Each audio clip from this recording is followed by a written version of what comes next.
നമ്മുടെയൊക്കെ ജീവിതത്തിനൊരു അടിസ്ഥാന രേഖയുണ്ട്, ഒരു ബ്ലൂ പ്രിന്റ്. അത് വരയ്ക്കപ്പെടുന്നത് നമ്മുടെ കുട്ടിക്കാലത്താണ്. നമ്മൾ ആരായിത്തീരുന്നു, നമ്മുടെ ചിന്താരീതികൾ, പെരുമാറ്റങ്ങൾ, ഇതിന്റെ എല്ലാം അടിത്തറ പാകുന്നത് ആ ഫോമറ്റീവ് വർഷങ്ങളാണ്. അപ്പോ ഈ വിശകലനത്തിൽ ആ പഴയ രേഖകൾ എങ്ങനെ വായിച്ചെടുക്കാമെന്നും അതിലുപരി ആ പഴയ കഥ തിരുത്തിയെഴുതി പുതിയൊരു ഭാവി സ്വന്തമാക്കാമെന്നും നമുക്ക് കണ്ടെത്താം. ഓക്കെ, നമുക്കിതിലേക്ക് വരാം. ഈ ഉദ്ധരണി വളരെ പ്രധാനപ്പെട്ട ഒരു കാര്യമാണ് നമ്മളെ ഓർമ്മിപ്പിക്കുന്നത്. കുട്ടികൾ നമ്മൾ പറയുന്നത് മാത്രമല്ല, നമ്മൾ ചെയ്യുന്ന ഓരോ കാര്യവും, നമ്മുടെ ഓരോ ഭാവവും ശരിക്കും ഒപ്പിയെടുക്കുന്നുണ്ട്. നമ്മുടെ വാക്കുകളല്ല, നമ്മുടെ പ്രവൃത്തികളാണ് അവരുടെ ജീവിതത്തിന്റെ ബ്ലൂ പ്രിന്റ് വരയ്ക്കുന്ന ഏറ്റവും ശക്തമായ മഷി. ഒന്ന് സങ്കൽപ്പിച്ചു നോക്കൂ, ഒരു കുട്ടിയുടെ മനസ്സ് ഒരു വെള്ളക്കടലാസ് പോലെയാണ്. ചുറ്റുമുള്ളവരാണ്, പ്രത്യേകിച്ച് മാതാപിതാക്കളും അടുത്ത ബന്ധുക്കളും ആ കടലാസിൽ എഴുതുന്നത്. അവരുടെ പ്രവൃത്തികളിലൂടെയും വാക്കുകളിലൂടെയും ചിലപ്പോൾ മൗനത്തിലൂടെ പോലും അവർ കോരിയിടുന്ന ചിത്രങ്ങളാണ് ഒരു കുട്ടിയുടെ ലോകത്തെയും അവനവനെക്കുറിച്ചുള്ള കാഴ്ചപ്പാടിനെയും നിർണയിക്കുന്നത്. ഇനി ഈ സ്ലൈഡിൽ ശരിക്കും രസകരമായ ഒരു കാര്യമുണ്ട്. ഈ രണ്ടു തരം പെരുമാറ്റങ്ങൾ ഉണ്ടാക്കുന്ന ആഴത്തിലുള്ള വ്യത്യാസം. ഒരാൾക്ക് പ്രോത്സാഹനം നിറഞ്ഞ ഒരു അന്തരീക്ഷം കിട്ടുമ്പോൾ അവരുടെ കഴിവുകൾ വികസിക്കുന്നു. പക്ഷേ നിരന്തരമായ വിമർശനങ്ങളും താഴ്ത്തിക്കെട്ടലുകളും ഒരു വ്യക്തിയുടെ ആത്മവിശ്വാസത്തെ തകർത്തെറിയും. അവരുടെ ഉള്ളിൽ ഞാൻ ഒന്നിനും കൊള്ളാത്തവനാണ് എന്ന തോന്നൽ വളർത്തും. ഈ ലക്ഷണങ്ങൾ തിരിച്ചറിയുന്നത് വളരെ പ്രധാനപ്പെട്ട ഒന്നാണ്.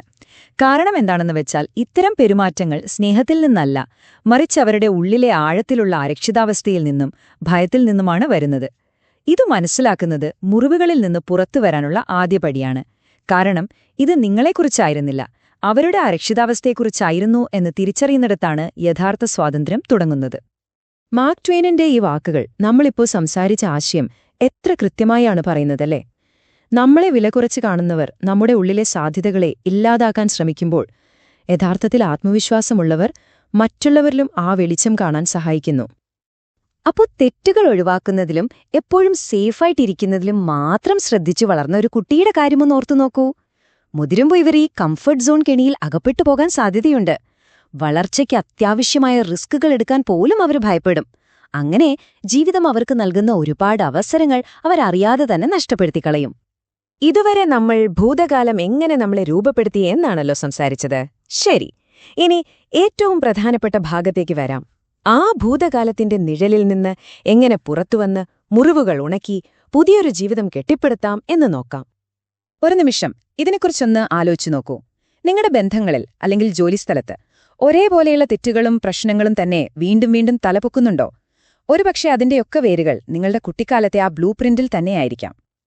അതുകൊണ്ട് തന്നെ മാറ്റത്തിലേക്കുള്ള ആദ്യത്തെ ഏറ്റവും ശക്തമായ ചുവടുവെപ്പ് എന്ന് പറയുന്നത് ആ തിരിച്ചറിവാണ്. നമ്മുടെ പെരുമാറ്റങ്ങളുടെ, നമ്മുടെ വിശ്വാസങ്ങളുടെയൊക്കെ ഉറവിടം എവിടെയാണെന്ന് മനസ്സിലാക്കാനുള്ള ഒരു തീരുമാനം. ആ തിരിച്ചറിവിലാണ് യഥാർത്ഥ ഹീലിംഗ് തുടങ്ങുന്നത്. ഓക്കെ, അപ്പൊ നമുക്ക് ജീവിതം പുനർനിർമ്മിക്കാൻ സഹായിക്കുന്ന ചില പ്രാക്ടിക്കൽ വഴികൾ എന്തൊക്കെയാണെന്ന് നോക്കാം.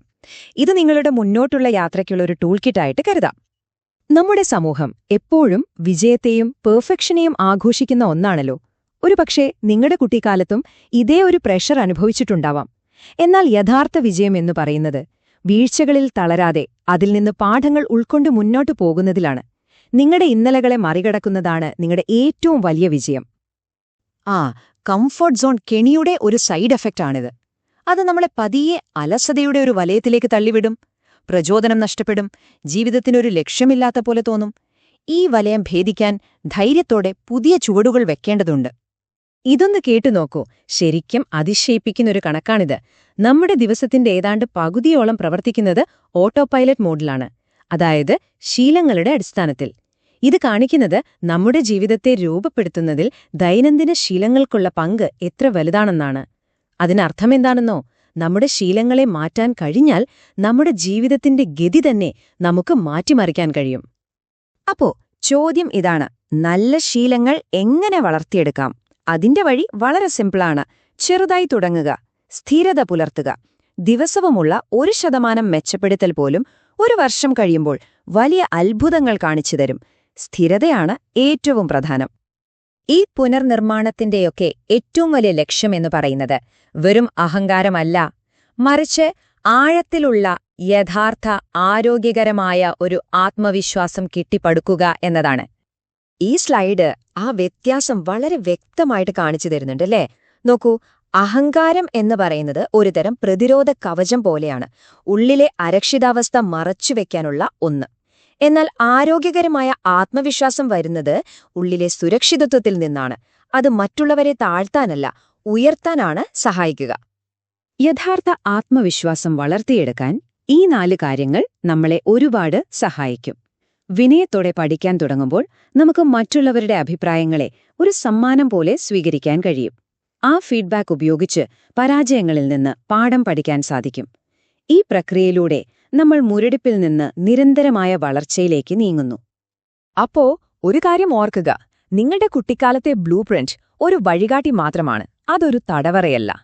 അത് തിരുത്തി എഴുതാനും പുതിയൊരധ്യായം തുടങ്ങാനുമുള്ള പേന നിങ്ങളുടെ കയ്യിലാണ്. ഓർക്കുക, നിങ്ങളുടെ ജീവിതം പുനർനിർമ്മിക്കാനുള്ള ശക്തി നിങ്ങളിൽ തന്നെയുണ്ട്.